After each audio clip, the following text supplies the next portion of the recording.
오늘은 경향신문 8월 25일자 수요일 윤희숙의 의원직 사퇴 선언이 정치권에 던진 파장에 대해서 읽어보겠습니다. 국민권익위원회의 야당 국회의원 부동산 불법 거래 조사 결과 의혹 대상자 명단에 오른 윤희숙 국민의힘 의원이 25일 전격적으로 의원직 사퇴를 선언했다.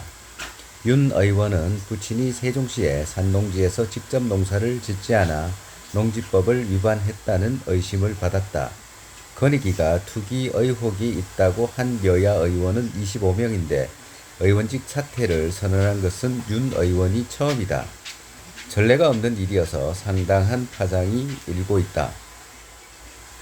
국민의힘은 전날 의혹이 제기된 12명의 의원 중 윤 의원 등 6명에 대해 해당 부동산이 본인 소유도 아니고 직접 행위에 개입한 바가 없는 것으로 판단됐다고 밝혔다. 윤 의원이 책임질 부분이 없다며 면죄부를 준 것이다. 그러나 윤 의원은 정치인에게 도덕성 기준이 높아야 한다고 생각한다며 대선 출마의 뜻을 접는 것은 물론 의원직 사퇴까지 했다. 이준석 대표 등 당 지도부의 만류에도 뿌리쳤다. 사퇴하는 것이 염치와 상식의 정치를 주장해온 제가 신의를 지키는 길이라고 했다. 26년 전 결혼한 뒤 아버지의 경제생활에 관여한 적이 없다는 윤 의원의 해명에 수긍이 가는 점이 있다. 그런데 윤 의원은 정치인들에 대한 도덕적 잣대는 훨씬 엄격해야 한다며 이런 의혹에 대해서까지 책임지겠다고 했다. 권익위가 조사가 우스꽝스럽다면서도 자신을 둘러싼 의혹이 당의 대선 승리를 방해해서는 안 된다는 것이다. 윤 의원의 사퇴는 작금 정치권의 도덕적 수준과 행태에 비교하면 판이한 대응이다. 어떤 정치적인 계산이 있는지 몰라도 일단 신선하다. 윤 의원의 선택을 두고 여러 해석이 나온다.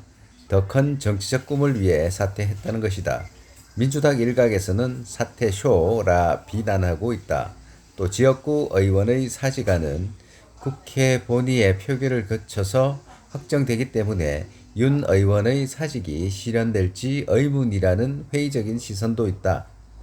정치권에서는 정계 은퇴를 선언한 뒤 잠시 물러나 있다가 복귀한 전례가 없지 않다.